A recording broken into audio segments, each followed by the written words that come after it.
Hey everybody, it's Triple L coming in to talk about Fairy Tail, the 100-year quest, chapter 21, Burn Everything. It's been a very long time since we covered this on the channel, but here we are. I have some thoughts, but first, before we get into the proper impressions of this chapter and talking about the storylines, let's just do a quick recap because I think this video is going to be seen by people that might not be following 100-year quest. So, hi. Natsu and the gang ran into a powerful dragon, a dragon that's at the level of Acnologia. They cannot beat this dragon. But then another Acnologia level dragon shows up. He has a pre-existing relationship with Natsu. He spews some flames everywhere. He tells Natsu to eat the flames. Natsu gets told to eat the flames. Natsu eats the flames. And then he unleashes his dragon force. Effectively, Fire God Dragon Force. Once he has this Dragon Force up, well, things get much easier for him. He starts beating the crap out of this other really strong Acnologia level dragon. So that was something. Lucy points out that she is very scared after seeing Natsu with these type of flames, and one thing to be noted is that the dragon that gave him this has the moniker of God, and Natsu seems to be producing blackish flames, which kind of points back into that direction of the Godslayer based magics. So that was a nice touch. And that's pretty much it. We also got a lot of really cool shots of Natsu just wrecking things apart. And just the visuals, it was very cool.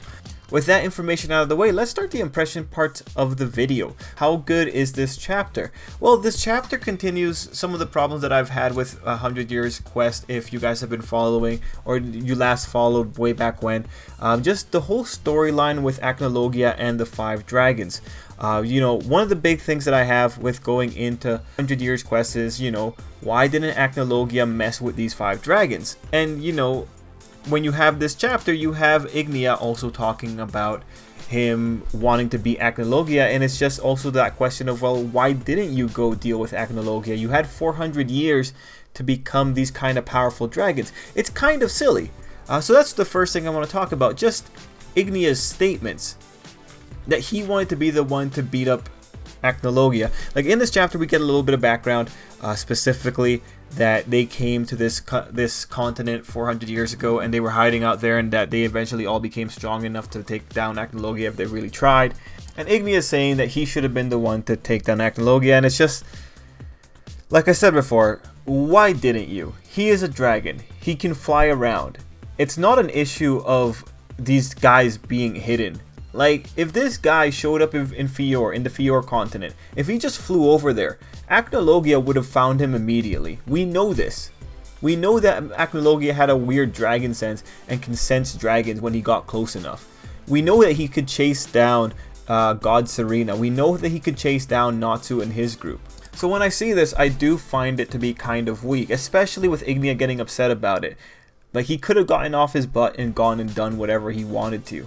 There was nothing really stopping him, which, might point out two things. Either it's just bad writing, or just, kind of simplistic premising, or that there might be more things involved. We find out from Ignia that dragons, they don't really have family values.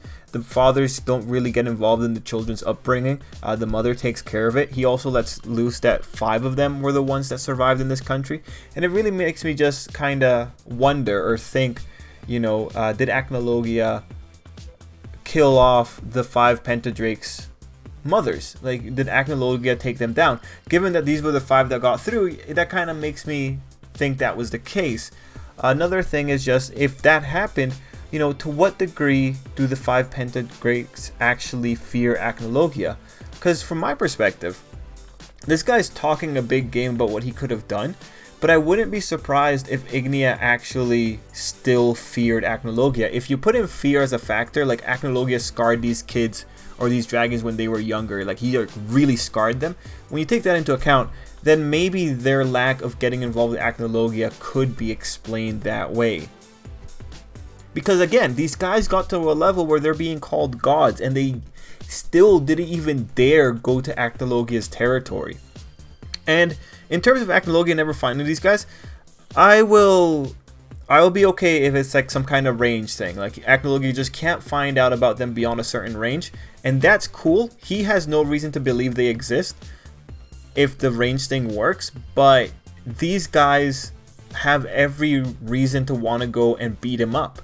especially Ignia. So I wouldn't be surprised if in the future, after we get the Natsu versus Ignia Rumble, if we're getting it, I wouldn't be surprised if this guy breaks down about how he was just very scared of Acnologia. Him and the other Pentadrakes. I wouldn't be surprised if there were just some kind of primal fear about Acnologia. That said, Ignia, I think, brings some problems, but I did like that he kind of explored the power of friendship, and he made fun of Natsu getting the help of other Dragon Slayers, and he acknowledged that emotions make Natsu stronger. I really enjoyed all of that. Now, there are other storylines here that are being brought up that I think are kind of like they would be stronger if this wasn't a sequel. Because these storylines, I think, rely on having undeveloped characters. For instance, at the end of the chapter, you have Lucy making the note that she's scared of Natsu's flames. And that's cool and all. Like, I do find it kind of funny that she was one of the people saying, like, yeah, Natsu, eat the flame so you could do it, and then she gets terrified about fire. I do find it funny that she's never been scared of fire before. I know, like, in terms of Fairy Tail, it's a magical world, so you could say, like, oh, well, there's no reason for her to be scared of that because she's desensitized to magic. So, you know what? That's fair. But I find it funny that Lucy is scared of it. But that does set it up for a kind of dark Natsu type storyline again in the future. And the problem with that is because we've already had END Natsu, that storyline. We already had that storyline in the end of the last Fairy Tail. We already saw how that darkness gets resolved.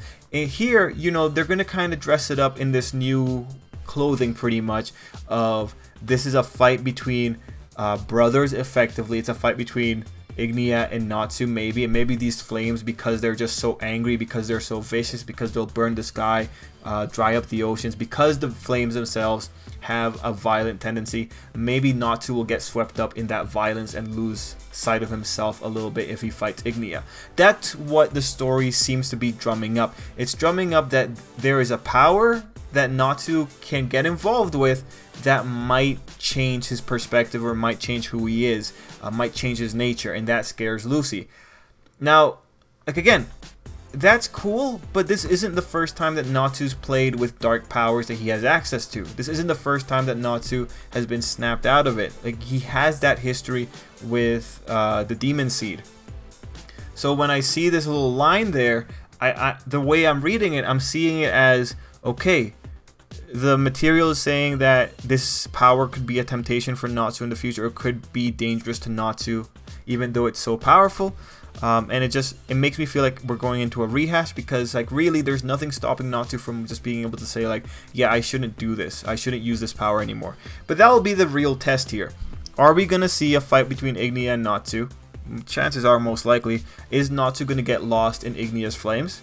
And are we gonna get a rehash of the Grey versus Natsu fight, except this time the person that snaps them out of it isn't Erza but rather Lucy?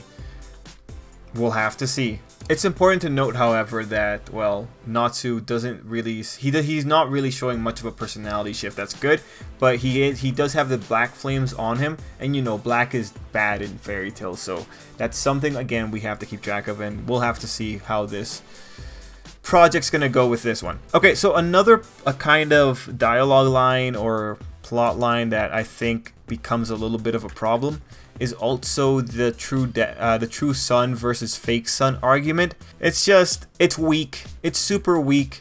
The only thing that Ignia has going for him is that he's a dragon, so he has a different sense of sensibilities, but like he can say he's the true son all he wants, and biologically he is, but really Natsu is the true son. I don't think that's an argument. I hope that Fairy Tail doesn't delve into giving Natsu angst over the identity of who is the son.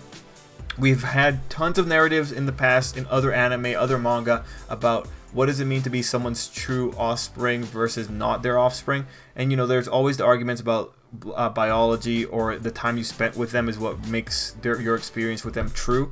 I think Ignia represents a very basic, a very simplistic viewpoint that's only justified by his heritage of as a dragon. But otherwise, I think that whole plot point is just, it's tired. I don't think we need it, but I just hope it's not something that's gonna be drummed up for the drama of the series. I might make a bigger video about this specifically to talk about it, but just keep an eye on that. Another thing that I also found kind of weird is again the problems that are in 100 Years Quest DNA. Ignia points out during this chapter that he had heard a rumor that Natsu, or Ignil's son, was the one that beat up this dragon, or that was the one that beat up Acnologia. So the problem here is specifically with Ignia hearing rumors. Like, one of the big things, like the premise for this arc, for this continent, is that people don't really travel here all that often. People don't really know much about this continent. So anything that relies on an information network is always going to be weird. If this place is known as a place where very few people step foot on, how does a rumor propagate from humans to a dragon? How does a rumor propagate with information that Natsu is Ignil's son? Right? Like, that's kind of weird. Who's propagating this rumor if barely anyone's getting to this continent? Like, again, Giltana is called an unknown continent. So little things like that, still, I find it kind of weird. I wish we had a more fleshed out world for where to place Giltana, but I just find it funny.